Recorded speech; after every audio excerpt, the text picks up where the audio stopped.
I do actually have a big team helping me with this research. So this is performed through the Research School of Earth Sciences at the Australian National University.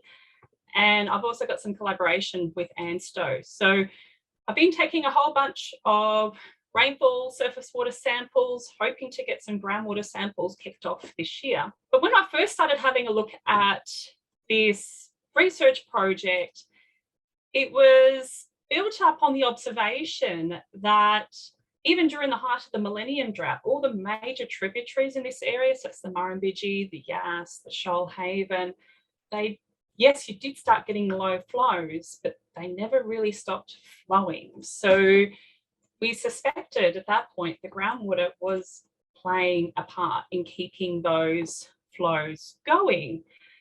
And so here I am chugging along, doing my research, and then we have scenes like this pop up where basically, as we've had previous presenters tell us, that the Shoalhaven effectively stopped flowing. So we've had to cart water from Canberra to Braidwood to augment their town water supplies.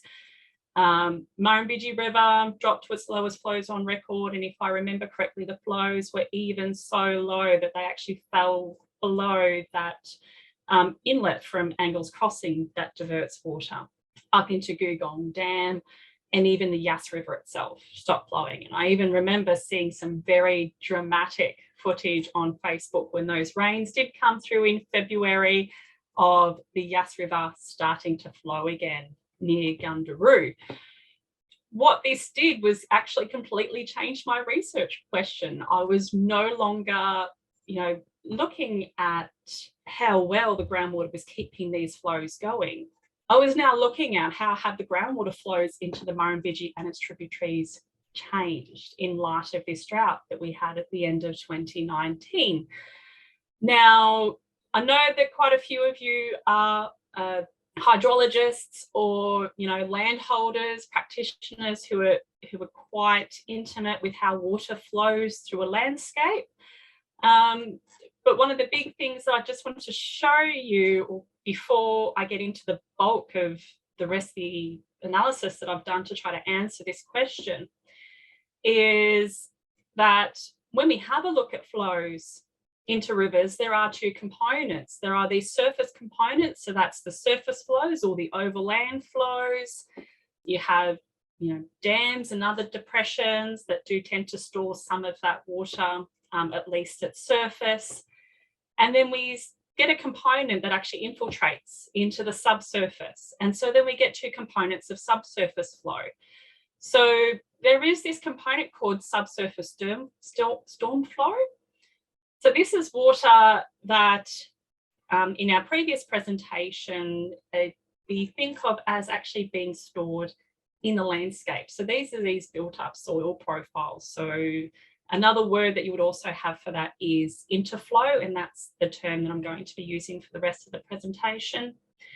And then you'll have a proportion of this water that then actually recharges into the groundwater proper. So we call this the saturated zone. So this is where water tends to fill up all those spaces between rocks and grains, pretty much 99.9% of the time. And this is what a lot of people, hydrologists, hydrogeologists would term base flow. So one of the things that we can do to have an initial look on how groundwater contributions to streams change over time with this model of how water flows through the landscape in mind is to try to do something known as a stream hydrograph separation. So for anyone who's had a look at stream flows from gauges that are pretty much throughout the state and throughout Australia, you'll have a couple of components. Once you have a rainfall event, and that tends to lead to a rise and a fall in the stream hydrograph. But in terms of these subterranean components, so that's the interflow and base flow from groundwater, we want to try to pull that signature out from what is that immediate pulse of water from rainfall and overland flow. So there are a couple of really good methods that do tend to get used by hydrogeologists and hydrologists that are more interested in the groundwater component when we talk about this. And I talk about a recession curve method. It's very statistically robust. It tends to produce some very statistically, high statistical analysis, gives you a high degree of confidence in that analysis. However, you do have to have a bit of an understanding on what the question you want the statistics to answer. It's that old adage, there's lies, damn lies, and statistics. So you have to be very careful about what kind of statistical methods that you apply in that, and it does require some very specialist knowledge for you to be able to do that. The particular method that we've used for our investigation, we just wanted to get a very generalised look from what was happening across the catchment, and this is where digital filtration methods come in.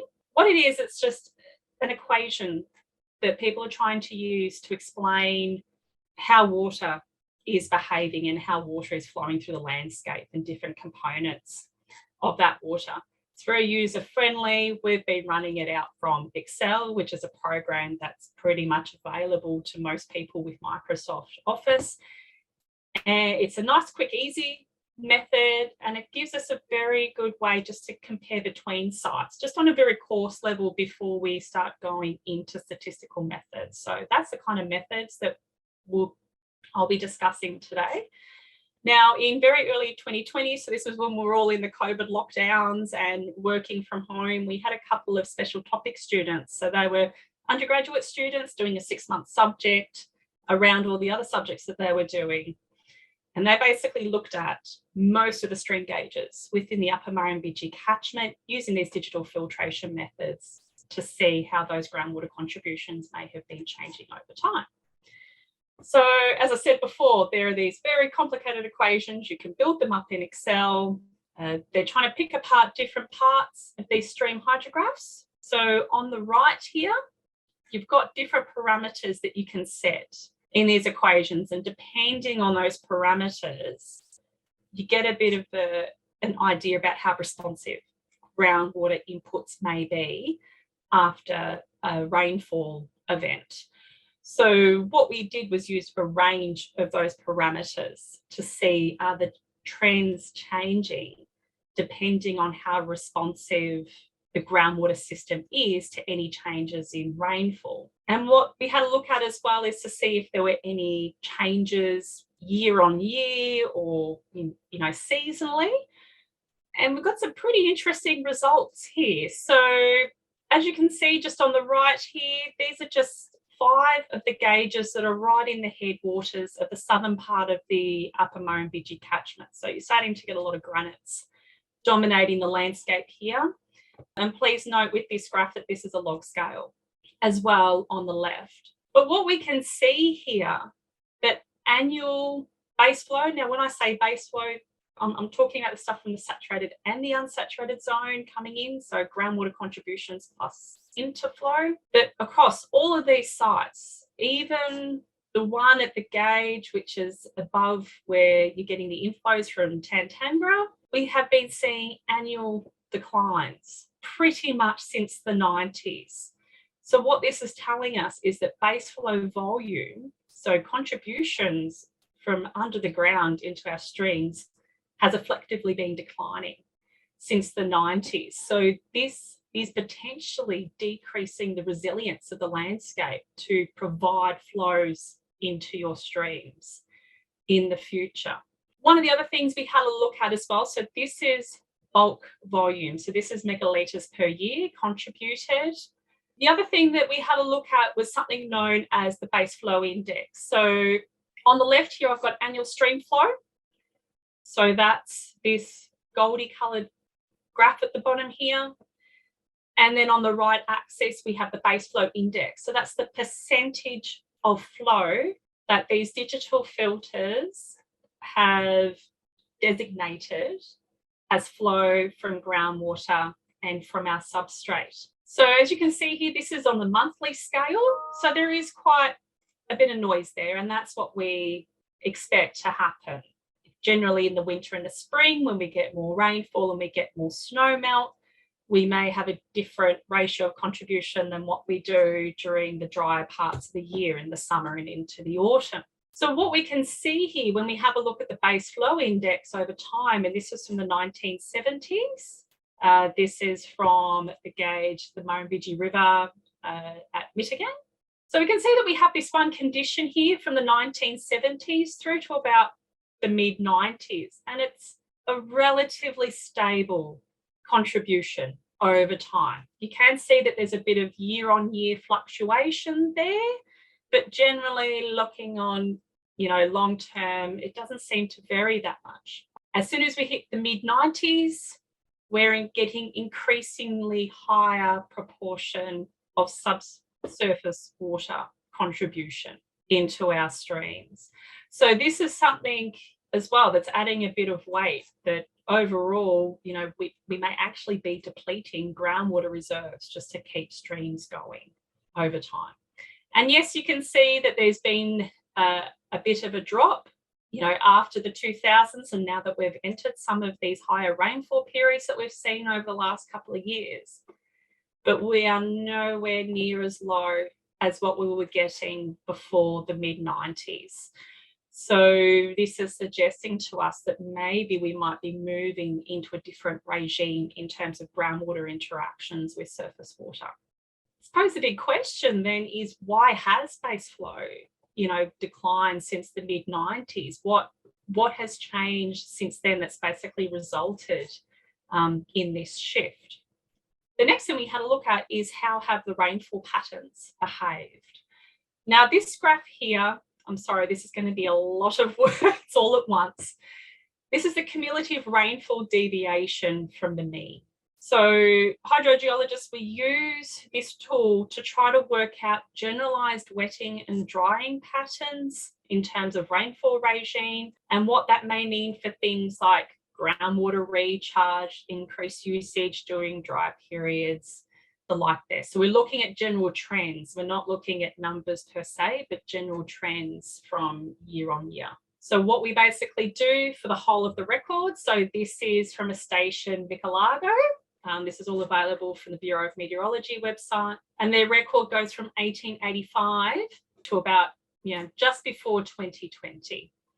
So we take the average value across that, and then what we will do, we will calculate a deviation. So if you have an average rainfall of, say, 500 millimetres per year over the record, and 1 year you have 600 millimetres, then that's a positive deviation of 100 millimetres, and vice versa. If it was 400, it's a negative deviation of 100 millimetres. So then what we do is we calculate those deviations for each year, and then we basically add them up as we go. And we basically get a graph like this, which helps us to see general wetting and drying periods over time, as I've mentioned before. So what we can see here, at least from the start of the record, 1885 to about 1895, we've got a relatively wetting period. After that, to about 1945, we've got a generalised drying period. And we can see here in these grey shaded areas in the back of the graph here, these are where we've had notable drought periods as published on the Bureau of Meteorology website, ones that are either extremely intense and or cover a very wide geographical area. So we can see that even though, the 1895 to 1902 drought was noted as something very notable, at least at Micalago, this trend is still very much continuing in terms of a drying trend. So it may not have been, you may have had rainfall to sustain stream flows, but maybe we may not have been having as much groundwater recharge at that point. So then what we can see from about 1945, again to mid-1990s, we have this generalised wetting trend. And then after that, we're going into a drying period again. So exactly how long this drying period is going to last, we don't know. But at least from here, we can see that we do have some generalised cycles of wetting and drying. So it will be interesting to see how climate change may overlap that and change some of these trends in the future. So this drying trend from 1995, we're not getting as much recharge in, so therefore we're asking more of the groundwater to contribute more to streams during those times. And this is not a trend that's just isolated to Nicaragua. And you can see that there's a wide variety of different trending graphs that you can see here across the Upper Murrumbidgee catchment, that those from Tumut in the top left are slightly different to what you see north of Yass in the top right, slightly different again to what we get down south when we start getting into our highland areas around Anonymity on the left, and then also Nimitabel on the right, where we do have a known rainfall shadow. But all of them show very similar generalized trends. So this is not something that is isolated to this catchment. We very much suspect that this is something that is persistent right across headwater catchments in Southeast Australia, and in particular the Murray-Darling Basin. I suppose the next question after that, and this is a question that I actually had Claire ask me when I was first asked to present here, is what has been the impact of the recent wet years, and in particular La Nina.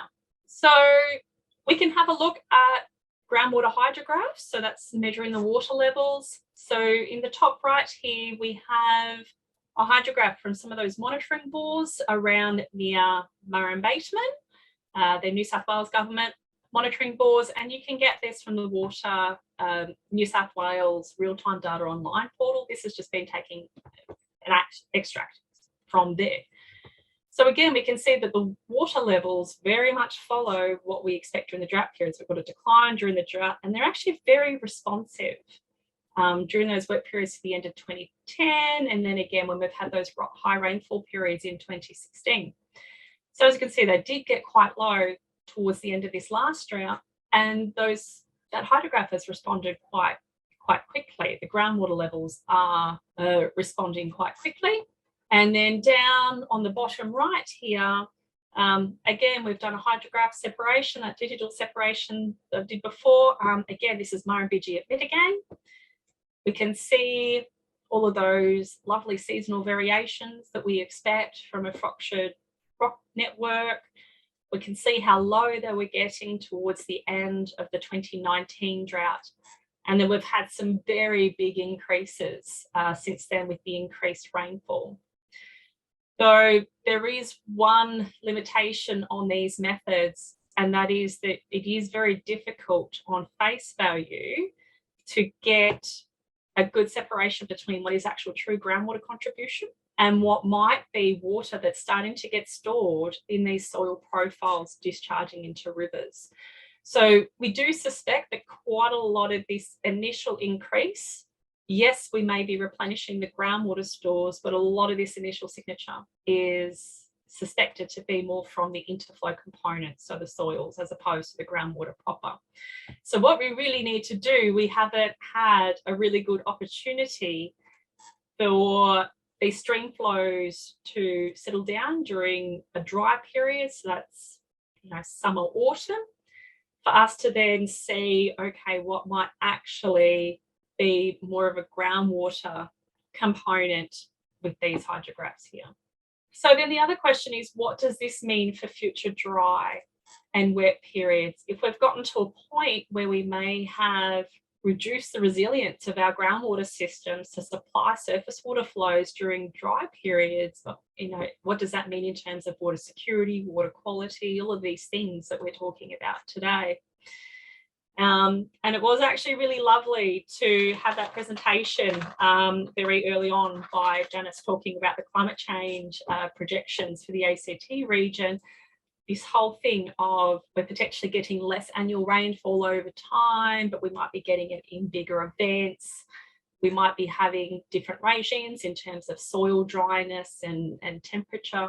And all of these things are going to feed in together. There is this real risk that we could be reducing groundwater recharge over time, and therefore, again, reducing how well these groundwater systems can bounce back after dry periods. And this has a whole bunch of implications. I mean, not only for aquatic ecosystems and water supplies, but with a whole bunch of other related projects that are occurring from our group at the moment in terms of having a look at tree dieback in the Snowy Monero and the Murrumbateman area, and very recently in alpine areas. A lot of that dieback is thought to have been triggered by a drought event, namely towards the end of the millennium drought. And the species that are dying out are the ones that take a long time to recover after a stressor event. And this leads on to a whole other bunch of things like insect attacks and the like, and basically results in this negative spiral that the trees can't recover from. One of the other interesting applications that I've potentially identified throughout my research, and a lot of the hydrogeological community is starting to investigate, is the implications for dryland salinisation. So it was this thought in the mid-90s that a lot of this was driven by rising water tables because of clearing. Now that we've got this extra rainfall data, because you would not have seen these trends that I've just shown you now come the mid-90s, that maybe rainfall regime has also played a part, that the groundwater storages have reached a critical mass, and they're now starting to activate flow paths, again, within the landscapes, within their soil profiles, interacting with all these stored salts in the landscapes and expressing them at surface. So where to from here? I have 12 to 18 months to get the rest of my thesis put together before I'm due to submit. As I mentioned earlier, one of the limitations of these digital filtration methods, and even with the regression analysis, is that it's very difficult to tease apart what is true groundwater and what might be interflow contributions. And this is actually where geochemical techniques do come into their own. They are very intensive techniques to use in comparison. You're not just downloading data off the internet and running it through a program and trying to see what pops out. You've actually got to get onto the ground and take samples, take it back, analyse it, process data. So I will be using quite a lot of those methods to try to have a look at the interrelationship between rainfall samples that I've been collecting since about 2017 to the end of 2019, with a whole other bunch of mass balance methods and tracer methods to again try to pull apart what might be coming from groundwater proper, what might be coming from interflow. Again, this big question about mobilisation of salt storage in the Yas catchment as well, and also some other supporting research and some new work that's actually happening in alpine areas. That's the image to the left. They're having a look at how the alpine areas, and particularly with changing snow regime, how their flow regimes may also change, which then also feed into groundwater and surface water. So I wanted to go into a little bit more detail into my research in particular and how we might use the geochemical techniques. So on the left here, I've got a whole bunch of smaller images. So we have covered quite a part of the Upper Murrumbidgee catchment here with our stream surveys. We did a whole bunch of physicochemical methods, dissolved ice, stable isotope analysis. So the three images at the top here are of the electrical conductivity. So that's a proxy for total salt load. The cooler colours are a lower salt load. The hotter colours are a higher salt load. So, I mean, we were able to pick out influences of things such as different geology types and seasonality and altitude and potentially geologic structures on the water quality around here as well. But then we also saw slightly different changes in a characteristic known as the deuterium excess. It has a look at certain isotopes within the water molecule and actually helps us to track how the water molecule itself is flowing through the landscape. And then from there, we can begin to understand how all those dissolved components move through the landscape. So we're hoping to use some interrelationships between the two to try to work out between which points do we predominantly see processes such as evaporation dominating, baseflow or interflow contributions. And so we're hoping to target these areas for some further surveys in the future to try to work out where is groundwater primarily, or where we suspect that baseflow contributions into these streams are a primary contributor, at least in that reach. And then to have a look at the salinisation in the Yas catchment. All of this kind of fell through again from those previous stream surveys, that the Yas catchment has a bit of a quirk that the rest of the Upper Murrumbidgee catchment doesn't because of these salt stores. And that is, as soon as you add water onto the landscape, so during these wet periods, even during the height of this, the latest drought, we were seeing a salt influx during wet periods and not so much during dry. And, the land use, yes, there is some, things happening in the Yas catchment that aren't necessarily happening in the rest of the catchment in terms of land use. But that alone wasn't explaining this salt load that we were getting during the wetter periods. You know, the electrical conductivity values were roughly doubling, even with the small amount of rainfall that we were getting during the height of that drought. And again, we're hoping to use some of these geochemical methods. Again, the deuterium excess that I spoke about earlier, the interrelationship between different isotopes in the water molecule, to try to map where the water has come from, how recently recharged it might be, and how this might influence how salt is being mobilized through this landscape. This project, it takes a whole bunch of people to have this come through, not only in terms of financial contributions, but I've had a whole bunch of, institutional support as well. And of course, I've had a whole bunch of lovely landholders and volunteers help me to pull all this information together as well. So just thank you to all of those people. It's been an amazing journey over the last 6 years, and I just really couldn't do it without them. So I just want to finish on one slide and for a quote that really tugs on my heartstrings in terms of this work, and that is, if there is magic on this planet, it is contained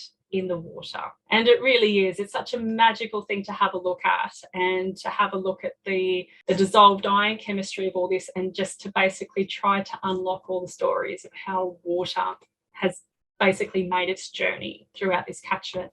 And it's been absolutely amazing and fantastic. So yeah, thank you, everyone. It's wonderful, Sharon. It's been such a rich presentation again. There's a lot in that. I think being able to use groundwater as an indicator for long-term change in the landscape, I think, is such a powerful way of using this information. And there's clearly a lot of passion and work that's gone into the 6 years to produce what we've seen just now. And I'm certainly very, very interested to see where this will go. Unfortunately, we don't have time for questions now, but if you're going to be staying around for the panel, I think that would be really useful to explore some of this stuff a bit more